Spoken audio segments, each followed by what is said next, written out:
ईश्वर पर भरोसा, दूसरों के प्रति दया और माता पिता के लिए प्यार, ये आपको आपके जीवन की हर चुनौती से बाहर ला सकते हैं। कैसे? एक कहानी से जानते हैं। एक हाई सोसाइटी में 3rd फ्लोर पर अविनाश नाम का युवक रहता था। वो हर शाम भोजन करने के बाद छत पर टहलने के लिए जाता था और हर शाम वो देखता है कि एक बच्चा है जो कि बैलून बहुत ऊपर तक उड़ाता है, हर रोज उड़ाता है और वो हर रोज उस बच्चे को देखता है। एक दिन अविनाश थोड़ा लेट हो जाता है, अपने दोस्त से बात करने लगता है तो छत पर जाने में उसको कुछ समय लग जाता है। थोड़ा देर से जब छत पर जाकर देखता है तो वो उस बच्चे को फिर देखने जाता है कि वो बच्चा बैलून उड़ा रहा होगा, लेकिन उस दिन वो बच्चा जा चुका था बैलून उड़ा करके और उसका वो बैलून, वो गुब्बारा एक पानी की टंकी में फंस जाता है। तो अविनाश देखता है कि ये पानी की टंकी में उसी बच्चे का गुब्बारा फंसा हुआ है, तो वो जाकर के उस गुब्बारे को निकालता है और जब निकाल करके देखता है तो उस पर कुछ शब्द लिखे होते हैं और वो शब्द होते हैं कि हे ऊपर वाले, मेरी माँ की बहुत तबीयत खराब है, मेरी माँ की रक्षा करो, आप मेरी माँ की तबीयत ठीक कर दो, मुझे कुछ पैसों की जरूरत है, वो आप मुझे दे दो। ऐसा लिख कर के वो गुब्बारा हर रोज उड़ाता था। जैसे ही अविनाश ये शब्द पढ़ता है तो उसकी आंखों में आंसू आ जाते हैं और रात भर वो सो नहीं पाता है।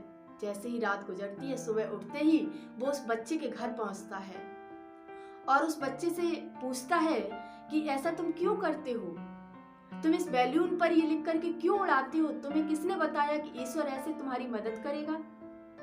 तो वो बच्चा कहता है कि मुझे ये बात एक भिखारी दादा ने बताई है, उन्हें बहुत जोर से भूख लगी थी और उनकी तबीयत बहुत खराब थी, लेकिन वो भीख मांगने नहीं जा सकते थे।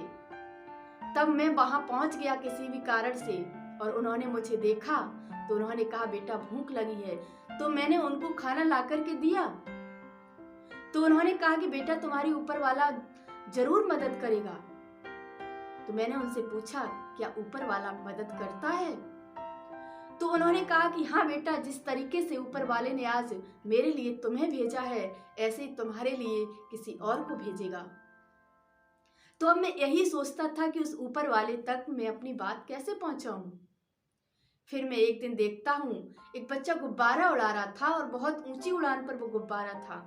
जब मैंने ऊपर देखा तो मेरे मन में एक बात जागी कि क्यों ना मैं भी गुब्बारा उड़ाऊं और गुब्बारे पर लिख करके ऊपर वाले तक अपनी बात पहुंचाऊं, क्योंकि गुब्बारा ही है जो ऊपर तक जाता है।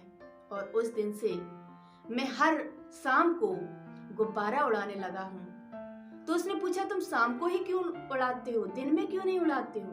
तो कहा कि मैं दिन भर तो होटल में काम करता हूँ और उससे जो मुझे पैसे मिलते हैं उससे मैं एक बैलून खरीदता हूँ और उसको रात के समय ही यानी कि शाम के समय में ही उड़ा पाता हूँ। तो जब उसने ये बात सुनी तो वो अविनाश बहुत दुखी हुआ, परेशान हुआ और उसने उसकी माँ की मदद की, उसको हॉस्पिटल में एडमिट कराया और उस बच्चे को स्कूल में दाखिला दिलवाया। अब इस कहानी से का सार क्या है? इस कहानी से हमें यही सीखने को मिल रहा है कि जिस तरीके से उस अविनाश ने उस बच्चे के अंदर माँ के प्रति प्यार और दूसरों के प्रति दया को देखा और साथ ही साथ सबसे बड़ी बात जो उस बच्चे में देखी वो थी विश्वास, ईश्वर के प्रति विश्वास। इसलिए वो दुखी हुआ उस वक्त और उसने उसकी मदद की।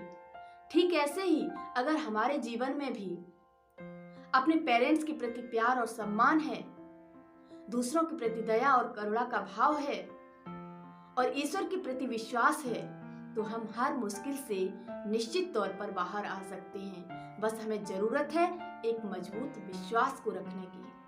तो उस विश्वास को बनाए रखिए, उस विश्वास को अपने अंदर से जगाइए। उस परमात्मा के प्रति विश्वास बहुत जरूरी है।